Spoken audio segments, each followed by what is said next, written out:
I challenge you to a duel. It's the only argument I need! I don't want to talk to you no more, you... You got a lot of nerve. Soon you will know what it is like to be defeated. Stop defending him, Sean! All right, let's go.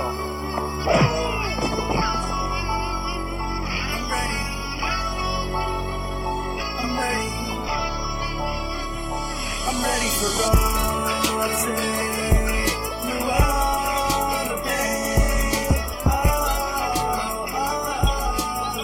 Welcome, everybody, into the Sleeper Wire Great Debate Show. I am your host, Professor Chris, as usual, and with me today for his second Great Debate, I have esorbor himself, Rob Rose, one of our great producers. Rob, welcome back to the show. How you doing, man? Great, man. Excited to be here. Excited for football. Let's go. Week 1. Woo! Week 1. And this was, man, week 1 sucks. It's for fantasy. It's just injuries and then things we didn't see happening, things we expected to happen, like David Montgomery. It's awful. But we did have a ton of options for the waiver wire this week, which really makes it difficult on our end just trying to pick two guys. You know, we had a ton of waiver wire guys go off. Yes, we did, and there were quite a few wide receivers in that group. Yeah, wide receivers especially, and that's what we decided for this great debate, was picking up wide receivers. We did have plenty of waiver wire running backs who went off. I mean, we had Chris Thompson, who played very well. Adrian Peterson might be on your waivers right now. Ronald Jones, Mike Davis, a lot of guys, Rex Burkhead, just guys who you might want to be picking up. But week 1, we always have a lot to choose from for the great debate, but we're going with wide receivers. For those of you listening for the first time, what we're doing here is having a debate-style argument between two players. We get 2 minutes to argue for our player, 90 seconds for rebuttals, and then we have final thoughts. I want to give you guys a heads up that these are unbiased, objective, and stats-based arguments for and against these guys. So there's no, I feel, or I think, or I believe, or my gut tells me, nothing like that. We actually dig into the numbers for the great debate. So statistics-based arguments here. And the two wide receivers we are going with today are Terry McLaurin versus Jameson Crowder. I've got McLaurin and Rob has Crowder. And Rob, you ready to get into this? Let's do it. All right, so kicking it off with Terry McLaurin, what a way for the rookie to enter the NFL. 7 targets, 5 receptions for 125 receiving yards and a touchdown, a 69-yard touchdown, that is. This is a guy who is 6 feet tall, 208 pounds, and runs a 4.35 40-yard dash, which was 5th best at this year's NFL Combine. He had the 5th best broad jump, which measures explosiveness off the line, the 13th best high jump, the 8th best bench press, 12th best 3-cone drill. This is a player who has the skills to be a really good and even great NFL wide receiver, and he put out a great showing on Sunday against the Eagles. Let's talk about this guy's speed. We saw how he caught that 69-yard touchdown pass from Case Keenum, where he certainly showcased his wheels. But what didn't show up in the box score was that Keenum barely missed McLaurin for a second huge touchdown when he's wide open. If the throw had been a little more accurate, it would have went for a 70-yard touchdown. McLaurin would be maybe the number 1 waiver wire pickup if he had caught that, if the throw had been a little bit more accurate. Now, against the Eagles, McLaurin tied for the second most targets on the team with Vernon Davis and Paul Richardson with 7, and that was behind only Chris Thompson, which, let's face it, is one of the best pass-catching running backs in the league.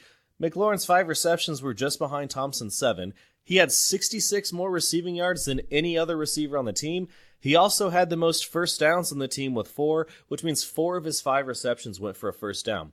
That shows me that he's already someone that Case Keenum feels he can rely on when he needs to get a first down. This week, the Redskins are facing the Cowboys, who just gave up 280 receiving yards to the Giants, to the receiving option, so Evan Ingram and then the wide receivers, so took out the running backs. They let Eli throw for a total of 306 yards. The Cowboys let Cody Latimer get a 43-yard touchdown. Now, if Cody Latimer can do that, Terry McLaurin certainly can. The Cowboys are a good offensive team. They just put up 35 points on the Giants. Game script is certainly a pain to predict. All right, Rob, let's get into that rebuttal here. So I want to start with a name you mentioned multiple times, and that's Case Keenum. This is the man the Denver Broncos didn't even want to keep. So he's on his fourth team in as many years, and I believe that he has an outline performance right here. While he threw for over 300 yards, he's done that very few times in his career. So while Case Keenum threw for almost 400 yards in this game, that is not something that he's done often. And Washington is going to be a run-first team. Terry McLaurin, while in his senior year, averaged 20 yards of reception. He had 35. So the 5 receptions that he made here, it does not inspire confidence in volume. And for me, a waiver wire pickup has got to have volume. So I'd like to see a little more out of Case Keenum before I spend my waiver priority on Terry McLaurin. While fast and a big play wide receiver, I don't know that he'll be able to make the end zone enough to keep you satisfied. All right, let's move over to Jameson Crowder. Rob, take it away. So, Jameson Crowder, man. Everybody needs a safety blanket, and I found mine. Sam Darnold found his as well.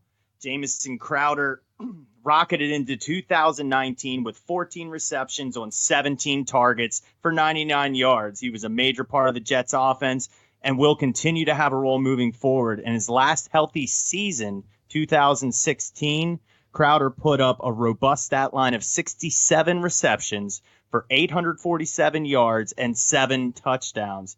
He's a good flex play, and while 17 targets is probably an outlier, his volume alone gives a safe floor. If he's available in your leagues on the waiver wire, Crowder is a brilliant pickup, though he stands only 5'7", listed at 177 pounds. His great instant acceleration and suddenness mixed with stellar route running make him practically uncoverable for larger linebackers. While Crowder has never had more than 80 receptions in a season, he has high volume. And again, going back to the 2016 and 17 seasons when he was healthy in Washington, he was a featured slot receiver in that offense and receives rushing attempts as well. He's a nice gadget play. And while he does not inspire big play ability, he feasts underneath while players like Robbie Anderson will take the top off a defense. He usually averages right around 12 yards per reception, which isn't exactly going to light your stats on fire. But again, his volume is going to boost that quickly. So in PPR formats, you're looking at close to... All right, you're right. He's never had more than 80 receptions in a season. In fact, Jameson Crowder's high is 67 catches. This is a guy who, over his 4 seasons in the NFL, has averaged 55 receptions a season. He's never also been the starter for a full season. In fact, only 1 season was he the starting wide receiver for more than 7 games, and that was back in 2016. 4 of his seasons, he has 3 or fewer touchdowns, averages less than 5 catches a game on his career, and less than 48 yards per game on his career. His average depth of target for his career is less than 8. He is not a guy who's a threat in the red zone either. He's simply a PPR flyer. Robbie Anderson is still the best receiver on this team. That means he'll draw the best coverage. I'll give you that. But he had to face Tre'Davious White on Sunday, one of the best cornerbacks in the game. He won't have to do that against the Browns this week. Robbie Anderson is going to be freed up to soak up targets and yards from Sam Darnold. This was just a matchup-based disappointment for Robbie Anderson. The Titans also showed that you can run on the Browns, so I see the Jets giving Le'Veon Bell the ball more than 17 times this week. They won't be facing that great Bills defense who held the Jets to 68 total rushing yards. Now, today's show is sponsored by the great memorabilia site PristineAuction.com. They have hundreds of new auctions every single day, and everything is JSA certified, so it's all authentic. It's free to join and free to bid, and you only pay when you win. Visit PristineAuction.com today and let them know that you heard about them from Sleeper Wire. That's PRISTINE auction.com. And we are going to move into final thoughts here. I'm going to take it back to McLaurin. As I was saying, the Cowboys are going to be able to score on the Redskins. That is going to open up plenty of opportunities for the receiving options for Washington. They're most likely going to have to throw. And we've seen Case Keenum be successful in the past. He had some great games with the Vikings 2 seasons ago. He was a good streaming option some weeks. He put up a couple good games with the Broncos last season. He can get the job done. And now we got news on Monday that Darius Geis had an MRI on his non-ACL knee and is likely going to miss some time. The Redskins hope he won't need surgery, but there is cause for concern there. Adrian Peterson will probably be back this week, and he'll be able to get much more work than Geis's 10 carries for 18 yards. Chris Thompson might not get as many rushing attempts as Adrian Peterson, but he might not get as much work in the passing game either.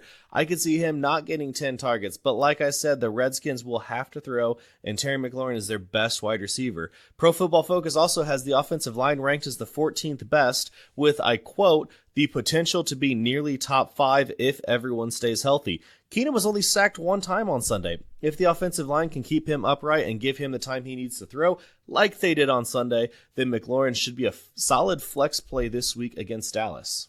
And for me, Chris, I have to say that Jameson Crowder, while amassing 99 yards on 14 receptions, expect him to continue to see massive target share while Robbie Anderson continues to recover from a calf injury. He is not quite ready to be 100%, and I think we'll continue to see Jameson Crowder feast with 10-plus targets a game while Robbie Anderson continues to rehab. Also, Le'Veon Bell and his wonderful rushing attack against the Browns will open up play action, which will leave Jameson Crowder open underneath and across the middle to score in your PPR formats. And that's all I got to say about that. Well, that's good, because that's going to wrap it up for this episode of the Sleeper Wire Great Debate. Guys, if you like what you hear, please go to iTunes or Google Play, drop us a nice review, leave us a nice rating. You can follow us on Twitter at SleeperWireShow. Rob is on there at esorbor1, and I'm prof_Chris SW, and you can also find us on the Sleeper app at esorbor and Professor Chris. Thanks for listening, guys. We'll catch you next week. Peace.